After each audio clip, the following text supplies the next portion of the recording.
네, 여러분 안녕하세요. 오늘은 17강입니다. 17강은 선생님이 저번 시간에 얘기했듯이 우리가 볼 수행평가에 대해서 안내를 할 거고요. 수행평가 안내가 끝나면 우리가 수행평가를 보기 위해 필요한 개념에 대해서 잠깐 공부하도록 할게요. 그러려면 프린트물이 있어야겠죠? 프린트물 모두 준비됐으면 수업 시작해 보도록 하겠습니다. 네, 그럼 오늘 수업 시작해 볼게요. 오늘 수업 학습 순서는요. 첫 번째 수행평가 안내 먼저 할 거고요. 그 다음에 두 번째로는 우리 설명문을 쓸 건데 설명문의 글 구조에 대해서 정확하게 알아볼게요. 그 다음에 세 번째로는 다음 시간 안내 꼭 끝까지 들어야 돼요. 다음 시간 안내가 굉장히 중요하기 때문에 다음 시간 안내까지 듣고 수업 끝내도록 할게요. 그럼 첫 번째 수행평가 안내입니다. 수행평가는 우리 1학기에 딱 한 번 있는 수행평가예요. 자, 그래서 수행평가 안내 먼저 할게요. 우리 과학 시간에 선생님이랑 기탁 선생님이랑 같이 해서 설명을 했는데 한 번 더 얘기하면 일단은 과학과 연계해서 함께 하는 거예요. 그래서 완성된 글은 과학 선생님께서 평가를 해주실 겁니다. 그 다음에 어떤 걸 쓸 거냐? 일과 에너지 단어 배운 거 있죠? 그래서 일과 에너지와 관련된 일상 속의 사례를 3가지를 찾아서 설명하는 거예요. 그러니까 당연히 설명이니까 설명문 쓰기가 되겠네요. 그쵸? 여러분 2학년 때, 2학년 2학기 때 수행평가 봤다고 들었어요. 자, 그 다음에 이 수행평가 몇 점짜리냐? 20점짜리입니다. 20점짜리. 자, 그래서 20점의 구성 선생님 설명할게요. 자, 쓰기는 총 15점이고요. 그 다음에 포트폴리오에서 5점 이렇게 들어가요. 자, 쓰기 같은 경우는요. 저번에 과학 시간에 선생님 같이 설명은 했겠지만 총 6가지 기준이 있어요. 그래서 이 6가지 기준이 모두 맞으면 A가 되겠죠. 네, 그래서 여러분이 주제와 목적 명확히 드러나야 되고요. 그 다음에 예상 독자 누구로 설정, 계획하기 단계에서 누구로 설정하냐에 따라서 달라지겠고, 그 다음에 매체, 어떤 매체에 실 글인가에 대해서도 생각을 해봐야겠죠. 그 다음 세 번째로는요, 다양한 매체에서 조사한 자료를 활용해야 되는데요. 사진 자료는 반드시 있어야 됩니다. 사진 자료 반드시. 그 다음에 네 번째로는 글 구조를 바탕으로 하여 개요를 작성하였는가예요. 개요표 작성도 굉장히 중요한 점수에 영향을 미친다는 건데 글 구조 같은 경우 선생님이 오늘 설명을 할 거니까 잘 들어야 됩니다. 자, 그다음 5번째는요. 이제 표현하기 단계. 표현한 완성된 글에서 인상적인 표현을 썼는가에 대해서 볼 거예요. 그러니까 국어 선생님도 당연히 글을 읽어볼 거예요. 여러분이 완성한 글을.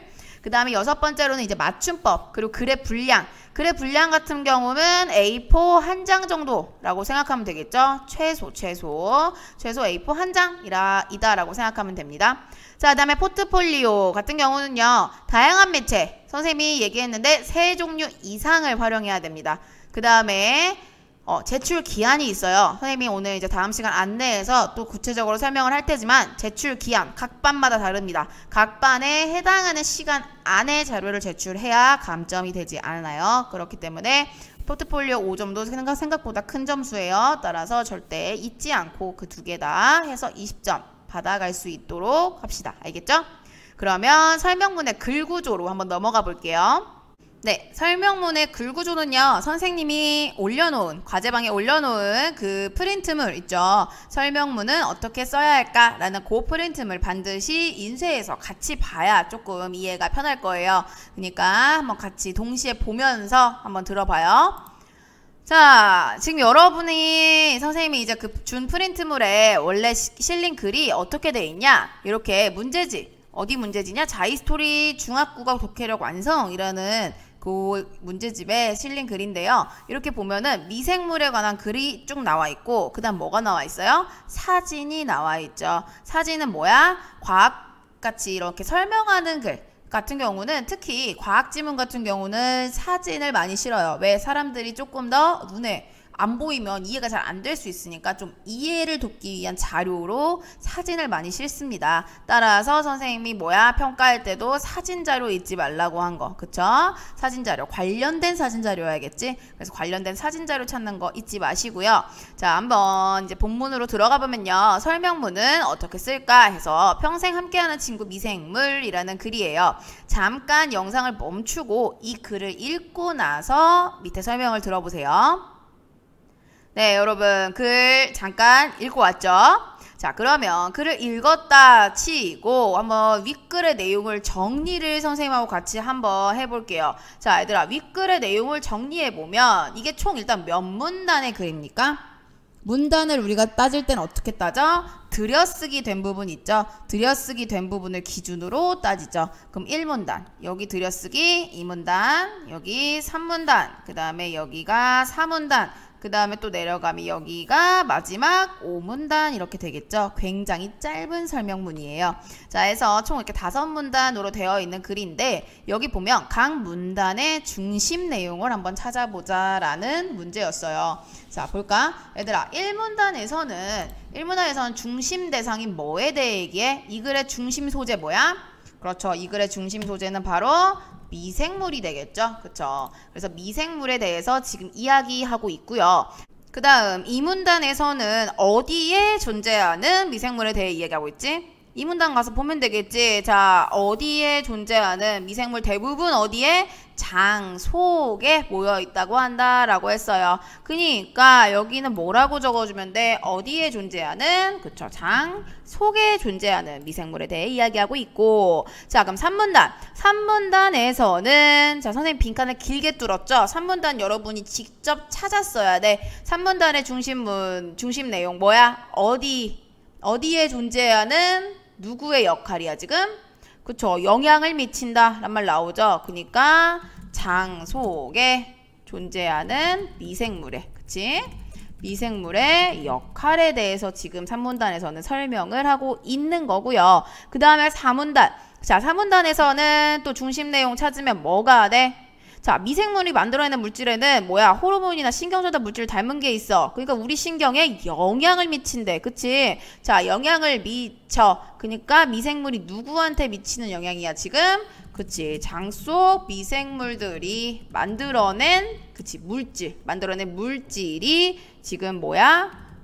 그치? 우리들에게 미치는 영향에 대해서 설명하고 있다라고 볼 수가 있겠죠. 그래서 장 속 미생물들이 만들어낸 물질이 우리들에게 미치는 영향이라고 볼 수가 있겠네요. 자, 그러면 그 다음 넘어가 볼게. 자, 그 다음 넘어가면요. 마지막 5문단. 자, 5문단은 지금 1에서 4까지 문단의 내용을 뭐 하고 있을까? 지금까지 살펴본 것처럼 이러면서 이런 말들을 쓰면서 지금 뭐야? 미생물이 영향을 많이 미친다 우리한테 라는 내용 마지막으로 그치 요약하고 있다 라고 볼 수가 있겠죠. 그래서 요렇게 지금 윗글의 내용을 정리해 볼 수 있었는데요.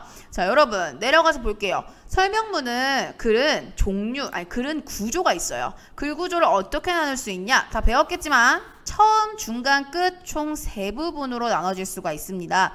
자, 처음에는 여러분이 글 구조를 잘 알아야 그 설명문을 쓸 때, 수행평가를 할 때 이 구조에 맞게 쓸 수 있겠죠. 자, 처음에는 보통 뭐냐면요. 설명할 대상을 처음으로 딱 소개하는 거지. 그치? 그래서 설명할 대상에 대해서 그리고 내가 이 글을 지금 왜 쓰는지 쓰는 이유나 동기 등에 대해서 얘기하는 게 바로 처음 부분입니다. 그래서 처음은 딱 읽었을 때 글쓴이가 흥미를 느낄 수 있도록 뭔가 관심 끌만한 내용들을 담는 게 중요해요. 그래서 보통 설명문에서 질문을 던지기도 하고요. 1문단 같은 경우는 과연 왜 그럴까? 이런 식으로 자, 질문을 던지기도 하고요. 그 다음에 뭔가 일상 속에서 나타나는 그런 거 있잖아. 일상 속의 경험 이런 걸 제시하면서 이야기를 꺼내기도 해요. 그래서 처음 같은 경우는 특히 첫 번째 거 설명할 대상에 대한 이런 이유나 동기 그리고 전개될 내용을 한번 이렇게 싹 얘기하는 거 그런 게 처음이다라는 거고요. 그 다음에 중간 부분은 뭐야? 이제 설명을 해야지. 그치? 이제 자세하게 설명하는 부분이에요. 핵심 내용이 다 들어간다 라고 생각하면 되겠죠. 핵심 내용 전부가 들어간다 라고 생각하면 되고요. 그 다음에 당연히 알기 쉽게 써야 돼요. 설명문은 알기 쉽게 쓸수록 잘 쓴 글이야. 자, 네, 마지막 끝부분에서는 어떻게 하냐면요. 아까 우리 여기도 요약하고 였잖아. 자, 그래서 마지막 내용 거의 요약해줘요. 요약하면서 마무리하면서 정리해요. 아니면 요약하기도 하고 혹은 앞으로의 전망 이런 거 얘기하기도 하거든요. 앞으로의 전망 같은 거 그런 걸 얘기하기도 해. 자, 그렇기 때문에 글쓴이의 의견이 앞으로의 전망 이런 게 되겠죠. 자, 그래서 이렇게 처음, 중간, 끝 총 3부분으로 여러분도 나눠서 쓸 수 있어야 되는데요. 그러면 다음 장 가보면 나와. 뭐가 나와? 자, 설명문. 지금 윗글을 설명문 글구조, 방금 배운 3단 구조, 그 구조에 맞게 개요를 작성해 보세요 라고 했어요. 자, 개요를 잠깐 멈추고 여러분이 위 총 몇 문단이었지? 1에서 5문단이었죠? 1에서 5문단을 처음, 중간, 끝으로 지금 한번 나눠 보세요.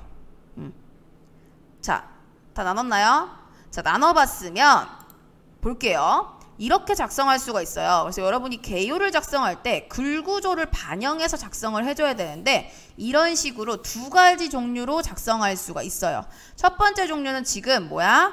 여기 사실 네모 박스가 있는데 지금 잘 안 보이네요. 자, 네모 박스를 치면서 화살표를 사용하면서 뭐야? 이렇게 정리하는 걸 우리는 도식화한다고 해요. 그림으로 정리했다 이 얘기야. 그래서 자, 1문단 그래, 그 다음에 2문단 쓸 거고 3문단, 4문단은 둘이 내용이 관련된 엮인 부분이야. 그 다음에 마지막에 5문단 써야지 라고 해서 이렇게 도식화해서 한눈에 보기 쉽게 적는 방법도 있고요. 그 다음에 개요표를 또 작성하는 방법은 이렇게 우리 교과서에 나온 건데요. 제목, 주제, 처음, 중간, 끝 해서 이렇게 작성하는 방법도 있어요. 그래서 제목은 난 이걸로 할 거고 주제는 이걸로 할 거야. 그 다음에 처음, 중간, 끝은 총 난 5문단으로 써야겠다. 처음엔 한 문단만 해서 이걸 쓸 거고 그 다음에 중간은 총 3문단으로 구성해야지 라고 해서 2, 3, 4문단에 뭐 어떤 내용을 쓸지 그 다음에 마지막 5문단은 이렇게 쓸 거야 라고 이런 식으로 우리가 작성해 주는 걸 뭐라고 하느냐? 우리는 개요라고 합니다. 그래서 여러분이 개요를 쓰려면 어떤 방법으로 쓰는지 알아야겠죠. 그래서 당연히 설명문의 글 구조, 처음, 중간, 끝이라는 거, 그 다음에 나는 몇 문단으로 이 문단을 어떻게 처음, 중간, 끝으로 구성할 건지에 대해서 작성해 주는 게 개요라고 생각하면 됩니다. 그래서 우리 수행평가 볼 때 개요 작성하기 할 때 어떻게 하냐? 이런 식으로 여러분이 더 편한 방법으로 개요를 작성해 주면 돼요. 어때요? 이해하기 쉽죠? 이해할 수 있겠죠?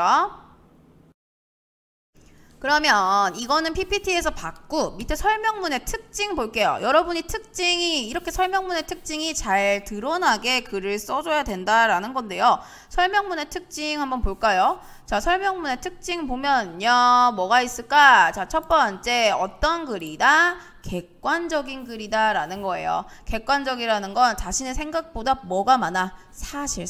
여러분이 팩트라고 하는 그 팩트가 많아야 된다라는 겁니다. 자, 그래서 객관적인 글이 돼야 되는 거고요. 그 다음에 글을 읽는 사람의 이해를 목적으로 해야 돼요. 내가 아는 걸 자랑하는 게 설명문이 아니라 글을 읽는 사람이 내가 설명하는 것에 대해서 이해를 할 수 있게끔 쓰는 게 설명문이에요.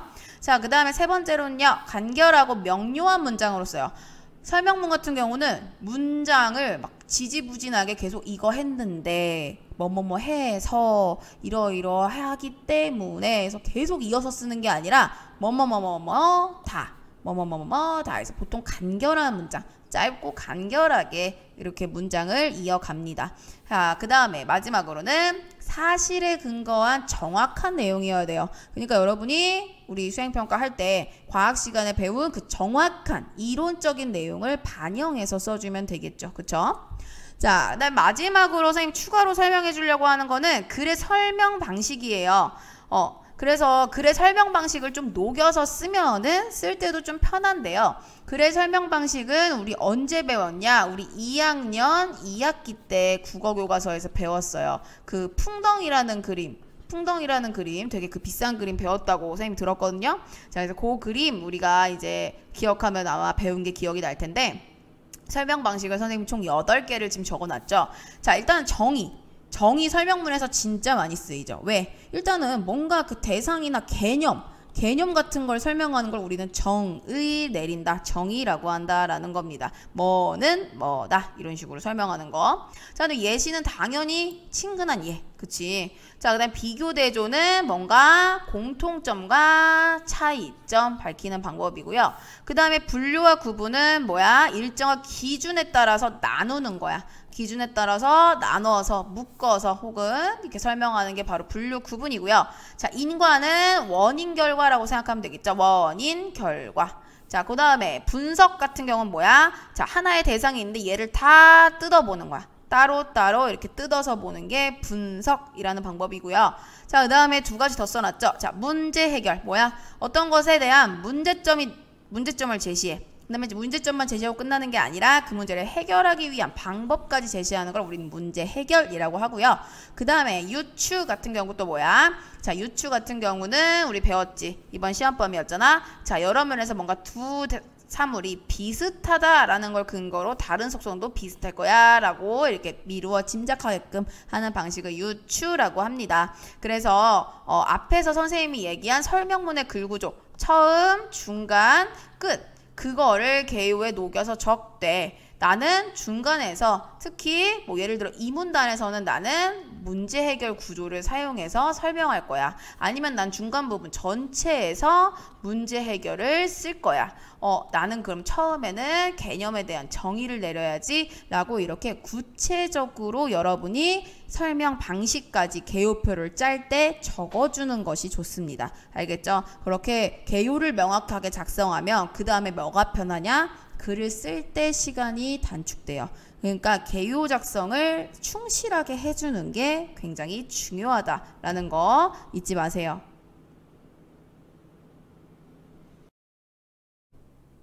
자, 그럼 진짜 정말 또 중요한 다음 시간에 안내에 대해서 선생님이 설명할게요.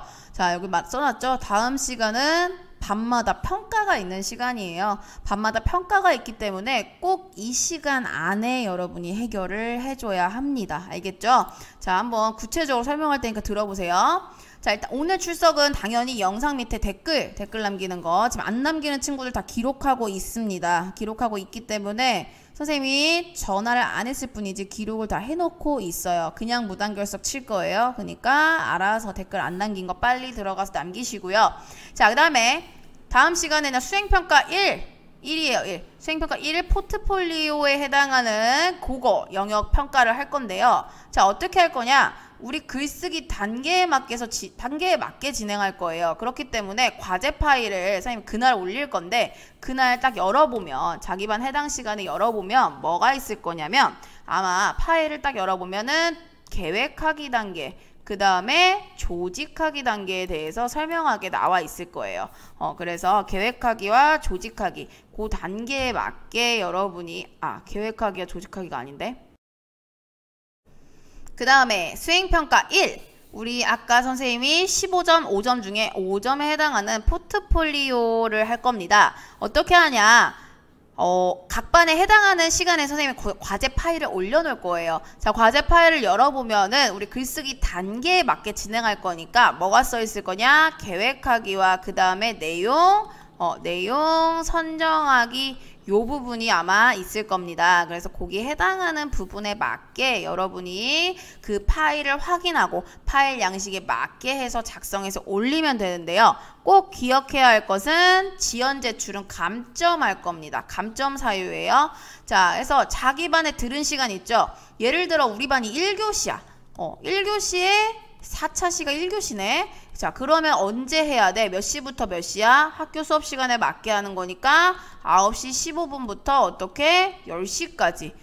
요 시간 안에 해서 과제방에 올려야 인정된다라는 겁니다. 만약에 시간이 늦게 예를 들어 나는 깜빡했어. 그래서 그 다음 시간인 예를 들어 10시 20분에 난 제출했어. 그럼 이 친구는 시간 안에 한 게 아니죠. 그렇기 때문에 10시 20분에 한 과제 같은 이 과제 같은 경우는 포트폴리오는 감점된다라는 겁니다. 알겠죠? 자, 해서 본인 점수는 본인이 챙기는 거예요. 그러니까 절대로 이 4차시 하는 날만큼은 여러분이 잊지 말고 꼭 기억해서 수업 시간에 꼭 일어나서 해야 됩니다. 알겠죠? 꼭 늦장 부리지 말고 꼭 일어나서 하세요. 선생님이 오늘 여러분한테 설명한 수행평가 안내는 절대 잊으면 안 됩니다. 그리고 수행평가를 보기 위해서 알려준 개념 반드시 기억해야 수행평가에서 좋은 점수를 받을 수 있을 거예요. 그렇기 때문에 반드시 다시 한번 복습하시고 꼭 기록해서 잊지 않기를 바랍니다. 그리고 선생님이 다음 시간에 설명했죠? 4차 시가 자기 반이 몇 교시의 국어가 들었는지 꼭 기억을 해야 여러분이 지연 제출을 하지 않고 감점을 당하지 않을 수가 있어요. 그렇기 때문에 반드시 꼭꼭꼭 자기 반 국어 시간에 맞게 수행평가 제출해주세요. 알겠죠? 네, 그러면 여러분을 믿고 오늘 수업은 마치도록 하겠습니다. 그럼 모두 안녕.